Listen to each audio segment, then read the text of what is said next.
السلام علیکم ورحمۃ اللہ وبرکاتہ۔ بسم اللہ الرحمن الرحیم۔ جامع مسجد دہلی کے دروازے پر ایک معذور آدمی بیٹھا بھیک مانگ رہا تھا۔ ایک انگریز وہاں مسجد کو دیکھنے کے لیے آیا۔ ہم نے بھی دیکھا کہ جامع مسجد کو انگریز دیکھنے کے لیے آتے جاتے ہیں۔ وہ انگریز بڑا عہدہ رکھتا تھا۔ جب وہ اس فقیر کے پاس سے گزرا تو اس نے سلوٹ مارا تاکہ کچھ دے جائے۔ چنانچہ اس انگریز نے اسے کچھ پیسے دے دیے۔ انگریز باہر کھڑے ہو جاتے ہیں، جوتوں کی جگہ پر اندر داخل نہیں ہوتے۔ مسجد کے نقش و نگار اور عظمت ایسی ہوتی ہے کہ اللہ کے گھر کے سامنے سے ہی انہیں سکون مل جاتا ہے۔ وہ انگریز مسجد کو دیکھ کر چلا گیا۔ گھر جا کر اسے معلوم ہوا کہ جس بٹوے سے پیسے نکال کر دیے تھے وہ بٹوا جیب میں نہیں ہے۔ پیسے بھی کافی تھے اور پتہ بھی نہیں کہ کہاں گرے ہوں گے۔ خیر بات آئی گئی ہو گئی۔ ایک ہفتہ بعد پھر اسے چھٹی ہوئی۔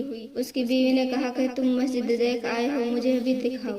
چنانچہ چھٹی والے دن وہ اپنی بیوی کو لے کر پھر مسجد دیکھنے کے لیے آیا۔ جب وہ انگریز اس معذور فقیر کے پاس سے گزرنے لگا تو وہ فقیر فوراً کھڑا ہو گیا اور اس نے کہا، آپ پچھلی دفعہ آئے تھے، مجھے پیسے دیے تھے۔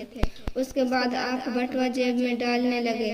تھوڑی دور آگے جا کر بٹوا گر گیا اور میں نے اٹھایا۔ یہ بٹوا میرے پاس آپ کی امانت ہے، یہ میں آپ کے حوالہ کرتا ہوں۔ انگریز نے بٹوا کھول کر دیکھا تو پیسے بالکل پورے تھے۔ حیران ہو کر وہ سوچنے لگا کہ بٹوا تو دے دیتا مگر اس کے اندر کی کچھ رقم نکال سکتا تھا۔